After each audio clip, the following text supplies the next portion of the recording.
Ni inkuru y'agahinda cyane itugezeho muri aka kanya kuri ambasaderi w'u Rwanda muri Leta Zunze Ubumwe za Amerika cyangwa se uhagarariye inyungu z'igihugu cy'u Rwanda muri Leta Zunze Ubumwe za Amerika yitwa ambasaderi Mukantabana Mathilde.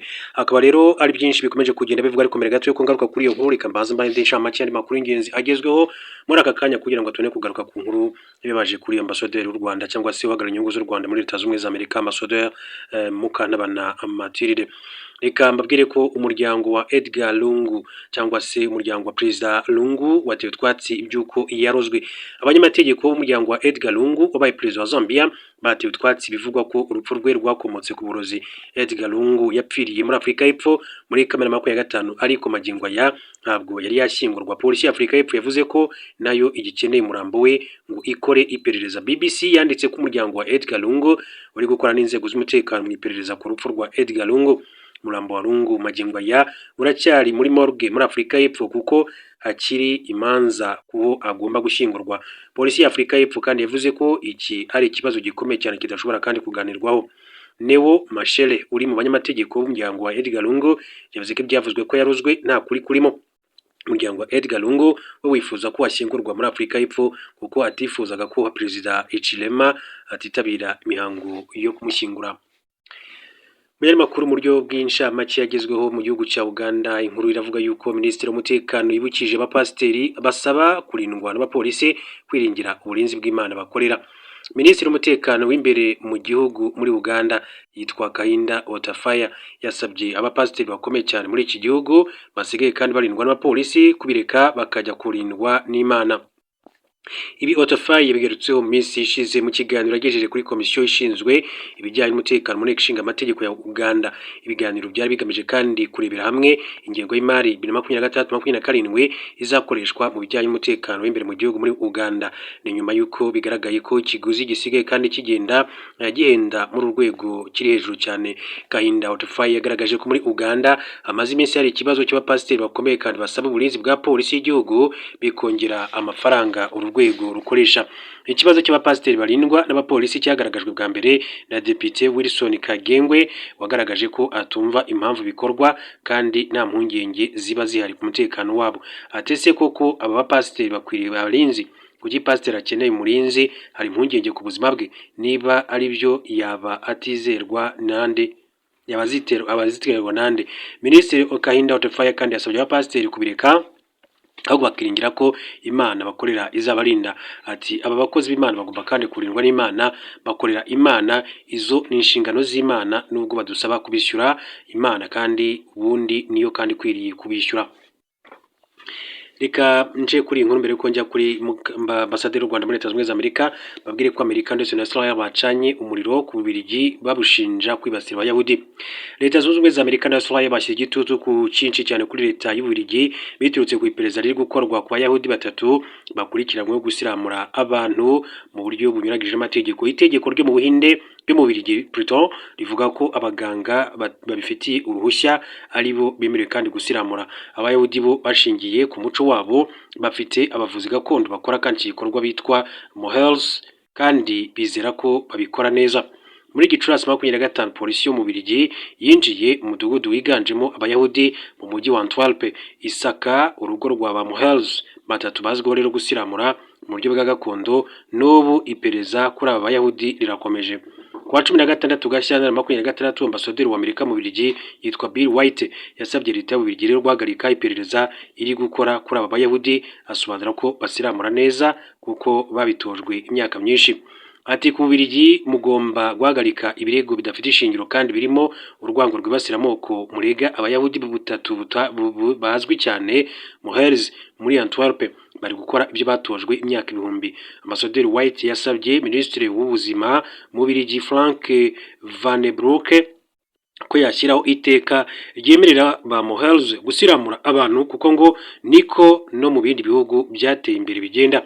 Icyakoze yagaragaje gushidikanya kuri Minisitiri Frank, asobanura ko uyu muyobozi nawe yamunzwe n'urwango kuko yanze kumuha ikiganza no kwifotozanya nawe ubwo bahuriraga mu cyumba cy'inama cyitiriwe umugore wa Franklin Roosevelt wayoboye Amerika, Eleanor Roosevelt. ati wambwiye ko iyi ariyo mikorere yanyu ubwo twahuraga bwa mbere aho wanze kumpa ikiganza cyangwa se kwifotozanya nanjye mu cyumba cy'inama cyitiriwe Eleanor Roosevelt ubaye umugore wa perezida kubera ko bizwi ko wanga Amerika igihugu cyarwanye aho abahungu kandi ibihumbi b'ibihugu cyacu ati bapfuye barwanira kubohora Ububiligi mu ntambara ya mbere n'iya kabiri y'isi. Minisitiri w'ububanyi n'amahanga w'Ububiligi Maxime Prévost yasubije Ambasaderi White ko nta rwango igihugu cye kigirira amoko ahubwo ko kirurwanya, arusobanura ko abantu bose bafite uburenganzira bwo gukora ibyo bizera nta bwoba kandi nta gukurikiranwa mu butabera. Iki gikorwa cyo gusiramura Minisitiri Prévost yasobanuye ko bikorwa n'umuganga ubyemerewe n'amategeko hashingiye ku ngamba zafashwe n'inzego z'ubuzima. Yavuze ko kubera ko dosiye kandi yaba mu Health iri gukurikiranwa n'ubutabera nta byinshi yayivugaho. Agize ati Ambasaderi ukorera mu Bubiligi asabwa kubaha inzego zacu, abayobozi batojwe ati batowe n'ubwigenge bw'ubutabera bwacu, kwibasira Minisitiri w'Ububiligi no kwivanga muri rebana n'ubutabera birenga ku mahame y'ibanze ya diplomasi. Minisitiri Prévost yatangaje ko kwa 17 Gashyantare yahamagaje Ambasaderi White kugira ngo amugaragarize ko yarenze umurongo utukura. Minisitiri w'ububanyi n'amahanga wa Israel yitwa Gideon Sale yagaragarije Prévost ko nubwo yabajwe n'amagambo ya Ambasaderi White urwango rushingiye ku moko rukomeje kwiyongera mu Bubiligi kandi ko rwigaragaza mu buryo bugoye kuruhisha. Ati imibare yatangajwe n'Ububiligi kandi igaragaza ko myaka irenga 5 ishize muri gihe habayemo ubwiyongere bw'ibitero byibasira amoko. Abayahudi bo mu Bubiligi kandi bagira ubwoba bwo kwambarira kipa ni ukuvuga akagofero gato mu mihanda. Amarimbi ati abiri y'abayahudi yarangijwe, habaye kandi gerageza ryo gutwika urusengero muri Antwerp. Abanyeshuri kandi b'abayahudi bavuga ko bahora batotezwa bavangurwa. Minisitiri Gideon Sal yagaragaje ko urwango rero rwibasira amoko mu Bubiligi ari rwinshi kuko rukubye inshuro zigera kuri 3 urugaragara mu bindi bihugu bituranye kandi Ububiligi buri mu bihugu 4 by'umuryango umwe bw'Uburayi bitafashe ingamba zihuriweho zo kurwanya ubugizi bwa nabi. Ikaze muri amakuru ku nkuru ivuga kuri Ambasaderi w'u Rwanda cyangwa se inyungu z'u Rwanda muri Leta Zunze Ubumwe za Amerika Ambasaderi Mukantabana Mathilde rero yabajwe cyane n'urupfu rwa Reverend Jesse Jackson wari inshuti y'u Rwanda. Ambasaderi w'u Rwanda muri Leta Zunze Ubumwe za Amerika Ambassador Mukantabana Mathilde yagaragaje ko urupfu rwa Reverend Jesse Jackson ari igihombo gikomeye cyane kuko yaharaniye uburenganzira bw'ikiremwamuntu, by'umwihariko akaba yari inshuti nziza y'u Rwanda. Urupfu rwa Reverend Jesse Jackson rwamenyekanye kwa 17 Gashyantare 2026 nyuma y'uko yaramaze imyaka myinshi cyane afite uburwayi bwa Parkinson disease ndetse bwaje nyuma kwiyongeraho ubundi buzwi nka supranuclear palsy bwangiza imikorere y'ubwonko. Uyu mugabo wari ufite imyaka 84 ni umwe mu banyapolitiki bari bazwi muri Leta ya Zunze Ubumwe za Amerika cyane ko yahataniye kuyobora iki gihugu ugira kabiri. Yarazwi kandi nk'umuntu waharaniye uburenganzira bw'ikiremwamuntu hirya no hino ku isi, yabaye inshuti ndetse akorana na bya hafi na Reverend Martin Luther King.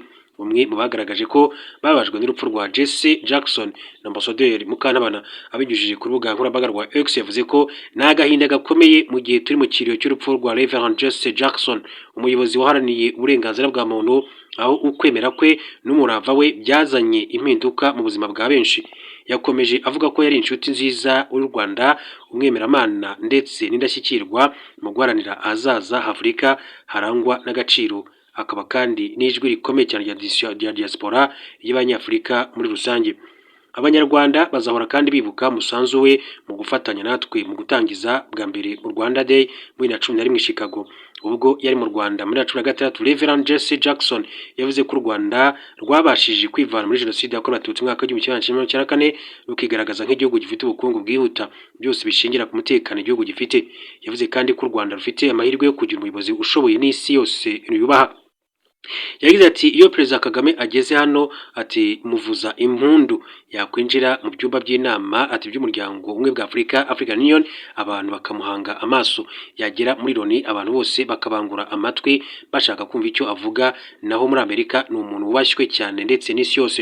Uretse kuba y'umunyepolitike Jesse Jackson yabaye pastor mu itorero ry'Ababatiste muri Leta Zunze Ubumwe za Amerika. Yitabye Imana. Reka tuvuge ngo Imana imwe iruhuko ridashira, hanyuma kandi ikomeza umuryango we ndetse n'abaturage ba Leta Zunze Ubumwe za Amerika bose. Mu yandi makuru akomeje kugenda avuga reka mabwire ko u Rwanda ruri mu biganiro by'ubufatanye n'ikigo cy'Uburusiya gishinzwe ibya nucleaire. Guverinoma y'u Rwanda iri mu biganiro n'ikigo cy'Uburusiya gishinzwe kugenzura imitunganyirize n'imikoreshereze y'ingufu za nucleaire cyitwa Rostekandzor, bigamije kandi ubufatanye mu gihe kiri imbere. Ibiganiro byahuje ambasaderi w'u Rwanda mu Burusiya General Major Joseph Nzamwita n'umuyobozi w'iki kigo yitwa Alexander Trembitsky i Moscow kwa 16 Gashyantare 2026. Alexander yasobanuriye General Major Nzamwita imikorere y'iki kigo, amugaragariza ko cyiteguye kandi gukorana n'u Rwanda mu bugenzuzi bw'imitunganyirize ya nucleaire no mu zindi nzego ziri mu bubasha bwacyo n'ikoranabuhanga. Ambasaderi yashimiye rero uburyo Uburusiya na perezida wabwo Vladimir Putin kubwo gushyigikira u Rwanda n'ibindi bihugu bya Afurika, anashimira kandi iki kigo kuba rero cyiteguye ubufatanye. Ibi biganiro kandi byafatiwemo umwanzuro wo kwitegura kugirana amasezerano y'ubufatanye hagati y'iki kigo n'urwego rw'u Rwanda rushinzwe kugenzura imikorere y'inzego zimwe z'imirimo ifitiye igihugu akamaro RURA.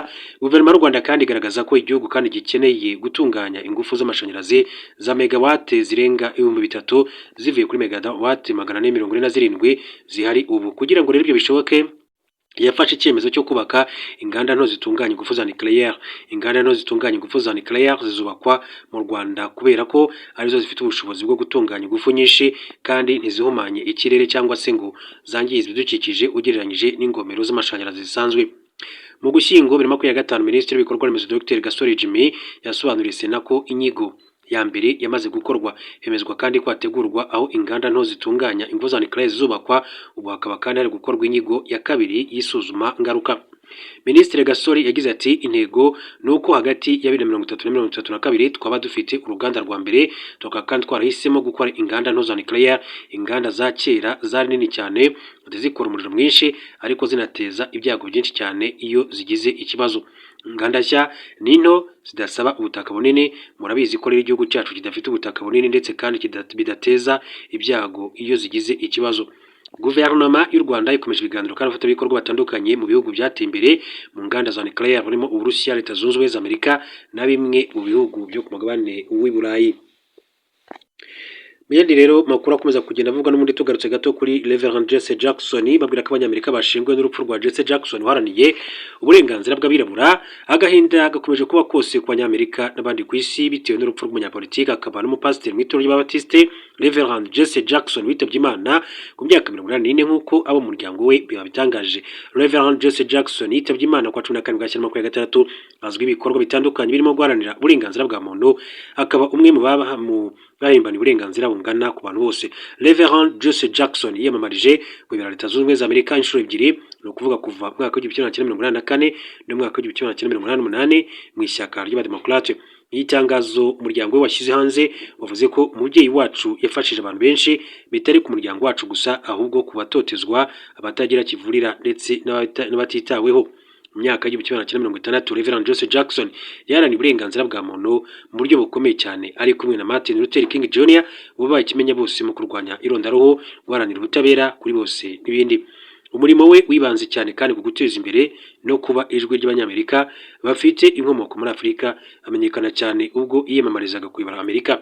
2017 yasanzwemo indwara ya Parkinson, ndetse mu Gushyingo 2025 yajyanywe mu bitaro agiye gukurikiranwa nyuma y'uko umubiri we rero utangiye kandi kugaragaza ibimenyetso byo gutakaza ubushobozi bwo gukora. Barack Obama wabaye perezida 44 wa Amerika kuva mu mwaka w'19 kugeza 2017 yavuze ko Reverend Jackson Jesse yari umuntu ukomeye ndetse kandi yamufashije cyane mu kugera ku ndoto ze zo kuba umwirabura wa mbere wayoboye Amerika. Barack Obama yavuze ko yababajwe n'urupfu rwa Reverend Jesse Jackson, afata nk'umunyembaraga ukomeye mu myaka 60 irenga. Reverend Jackson Jesse yayoboye kandi ubukangurambaga butandukanye bugamije impinduka mu mateka ya muntu. Yaharaniye byinshi, gutegura imyigaragambyo, gufasha abantu kandi babarirwa muri za miliyoni kwiyandikisha mu matora no guharanira kandi kwishyura ukizera mu bya demokarasi. Yizeraga mu kuba umuntu wese ari umwana w'Imana w'agaciro ndetse kandi ukwiriye kubawa. Donald Trump nawe yunamiye Reverend Jesse Jackson avuga ko yari umunyembaraga ugwa neza, ufite ubumenyi kandi buhambaye ndetse kandi wari wariyemeje byinshi. Yakundaga umuryango we bikomeye ndetse kandi nihanganishije abagize umuryango we. Jesse tuzamukumbura. Ubwo yari mu Rwanda 2016 Reverend Jesse Jackson yavuze ko u Rwanda rwabashije kwivana muri jenoside yakorewe Abatutsi mu mwaka w'1994 rukigaragaza nk'igihugu gifite ubukungu bwihuta, byose bishingira ku mutekano w'igihugu gifite. yagize ati turi kubona u Rwanda ruri gutera imbere kandi rugakurura abashoramari. Ni ibintu bibaho iyo ibihugu bitekanye. U Rwanda rukomeje gutera intambwe zikomeye mu buryo bwose bushoboka. Kongera kwiyubaka k'u Rwanda biratangaje. Urebye ibyabaye, kubona abantu bakibana, ati ni ikintu gitangaje. Ibyabaye ntibigomba kuzasubira ukundi. Reverend Jesse Jackson yavuze ko u Rwanda rwavuye mu mwijima ukabije mu mateka, bityo ngo isi ifite inshingano zo gufasha u Rwanda kongera kandi kwiyubaka muri rusange icyo gihe, nk'uko yakomeje kugenda abigarukaho. Akaba rero ari byinshi biba bikomeza kugenda bivugwa muri rusange, ariko reka turebere hamwe n'andi makuru atandukanye akomeje kandi ngo akavuga ko yirengagije ibihugu byo mu burengerazuba hagati, yirengagiza kandi indangagaciro za kimuntu. Hillary Clinton kandi yanahishuye ko hari gahunda yo guha Ukraine ibisasu bya Tomahawk. Ubutumwa yashyize kuri X yahoze ari Twitter, Kirill Dmitriev yasubije avuga ko Hillary Clinton agerageza kandi gukoresha Ukraine nk'ikibazo kugira ngo yirinde gufungwa kubera ibinyoma by'uko Uburusiya kandi bwaba bwarivanze amatora. Ivyo byagiye bivugwa bishingiye kandi kuva Hillary Clinton wahoze ari perezida wa Amerika Barack Obama bagiye bagerageza kandi kwerekana ko ikigo cya Trump muri 2016 cyagiranye ubufatanye n'Uburusiya. Biteganyijwe ko Hillary Clinton n'umugabo we Bill Clinton bazagirana ibiganiro na komisiyo y'Amerika ikomeje kandi iperereza ku byaha by'ihotera bikomeje kandi kujya hanze bifitanye isano na dosiye ya Jeffrey Epstein. Umuyobozi w'iyo komisiyo ishinzwe ubutabera Jimmy Jordan yagaragaje Clinton azabazwa n'ibindi bibazo biterekeye Jeffrey Epstein gusa, harimo n'uruhare rw'ikigo cye mu gukwirakwiza ibinyoma ku byo kwivanga mu matora ku Burusiya.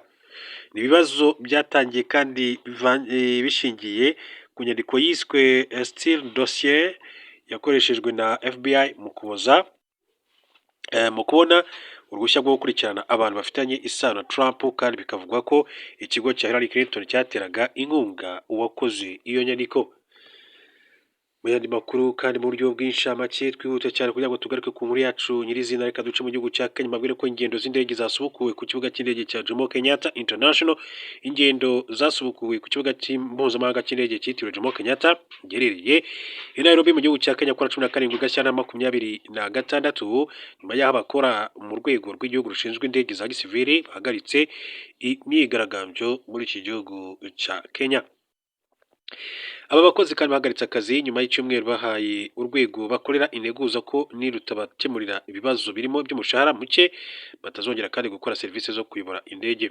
Iyi myigaragambyo yagize ingaruka kuri sosiyete z'indege zo mu karere zirimo na Rwandair yo mu Rwanda n'abagenzi benshi cyane, kubera ko hari abamaze amasaha arenga 20 bategereje indege zabakura i Nairobi mu gihugu cya Kenya. Ishyirahamwe ry'abapilote mu gihugu cya Kenya ryagaragaje ko rihagarikishijwe cyane n'imyigaragambyo kuko ishobora guhungabanya kandi gahunda ya pilote irimo no kubangamira kandi ikiruhuko cyabo. Minisiteri y'ubwikorezi mu gihugu cya Kenya yagaragarije abakozi bo muri uyu rwego bari bahagaritse akazi, ibizeza ko ibibazo kandi bikemurwa bwangu, ibasaba kandi gusubukura akazi. Nyuma yo kumvikana kandi biteganyijwe ko ingendo zasubukurwa kuri iki kibuga cy'indege gake gake, abagenzi bari barahaze kuri iki kibuga basabwe kandi kuvana na sosiyete z'indege zabagurishije amatike kugira ngo rero zibahe gahunda. Sosiyete ya Kenya Airways yayihanganishije bagenzi bagizweho ingaruka n'iki kibazo, imenyesha abakiriya bayo ko serivisi zisubira ku murongo bisanzwe mu masaha 24. Hanyuma kandi mu yandi makuru yakomeje kugenda avugwa, reka nje kuri inkuru mbere gato yuko twinjira kuri Minisitiri w'Intebe Dr Justin Nsengiyumva. Billy Steinberg wandikiye indirimbo abarimo Celine Dion ndetse na Madonna yitabye Imana. Umunyabigwi wandikiye indirimbo abahanzi bakomeye cyane nka Celine Dion zikaba hiti. Billy Steinberg yitabye Imana ku myaka 74 y'amavuko aguye iwe mu rugo i Los Angeles muri Leta Zunze Ubumwe za Amerika. Urupfu rwe byabanje kandi gushyirwa ahagaragara umunyamategeko witwa Rory Soriano kwa 16 Gashyantare 2025, agaragaza ko atewe agahinda cyane n'iyi nkuru y'akababaro nubwo atavuze icyo yazize. Gusa TMZ yari yatangaje ko Bill yari arwaye kanseri. Ati Bill yari umutungo w'agaciro wa Amerika. Uyu muntu kandi utangaje ati yagerageje kuduha imyandiko ati z'ubuhanga bwuje inganzo bwatumye miliyoni z'abantu kandi bishima. Bill Steinberg yagize uruhare kandi mu mishinga myinshi cyane y'indirimbo zo mu njyana ya hip hop zakunzwe cyane zikanamamara mu myaka y'igihumbi 1980 ndetse mu mwaka w'igihumbi kimwe magana cyenda mirongo cyenda muri izo ndirimbo harimo n'iyitwa Like a Virgin y'umuhanzi Madonna, True Colors ya Cyndi Lauper n'izindi.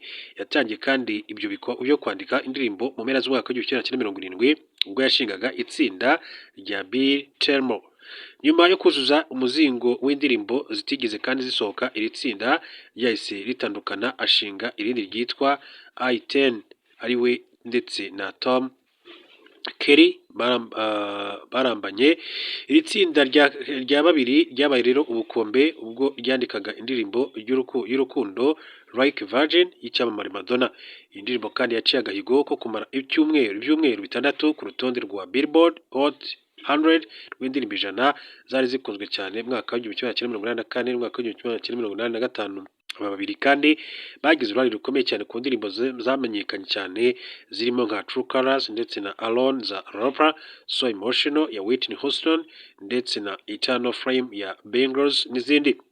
Yandikiye indirimbo abarimo Jojo Demi Lovato, Celine Dion, Tina Turner, Rod Stewart ndetse n'abandi. Yatwaye igihembo cya Grammy mu mwaka w'igihumbi kimwe magana cyenda mirongo icyenda na karindwi abikesha akazi yakoze kuri album ya Celine Dion yakoranye n'abarimo Bette Midler, Carrie Underwood, The Pretenders, The Divinees ndetse n'abandi. Mu butumwa kandi yanyujije kuri Instagram, umuhanzi Lauper yihanganishije abo mu muryango wa Bill Steinberg agaragaza ko ashengwe n'urupfu rw'uwo yita inshuti ye. Ati yari umuntu mwiza ufasha abandi cyane, ati nifatanyije n'umuryango we. Hanyuma rero reka tugaruke ku makuru yacu mu Rwanda mbere yuko ngaruka ku mpinduka zikomeye cyane zabaye mu gihugu cya Uganda Perezida Yoweri Kaguta Museveni yakoze. Reka mbanze mbabwire inkuru. Minisitiri w'Intebe w'u Rwanda Dr Justin Nsengiyumva yaganiriye na Ambasaderi wa AU mu Rwanda. Uko itangazo ryaturutse mu bya Minisitiri w'u Rwanda bigaragaza, Minisitiri w'Intebe Dr Justin Nsengiyumva yagiranye ibiganiro na Ambasaderi w'Umuryango w'Ubumwe bw'Uburayi mu Rwanda Belen Carvalho-Uyala. Byari bigamije kandi gushimangira ubufatanye. Ibi biganiro byabaye kwa 17 Gashyantare 2026 ku biro bya Minisitiri w'Intebe. Ubutumwa bwashyizwe ku mbuga nkoranyambaga buvuga ko ibiganiro byabo byibanze kurushaho kandi gushimangira ubufatanye busanzweho hagati y'u Rwanda n'Umuryango w'Ubumwe bwa Buraya. European Union ni umufatanyabikorwa ukomeye cyane w'u Rwanda mu kwakira 2025 uyu muryango wahaye u Rwanda miliyoni 95 z'amayero yo gufasha BioNTech gukorera inkingo mu Rwanda. Mu Gushyingo 2025 kandi u Rwanda na European Union ishami rya Loni ryita ku mpunzi byagiranye amasezerano yo guteza imbere umushinga wiswe Refugee Social Economic Graduation and Livelihood Opportunities in Rwanda.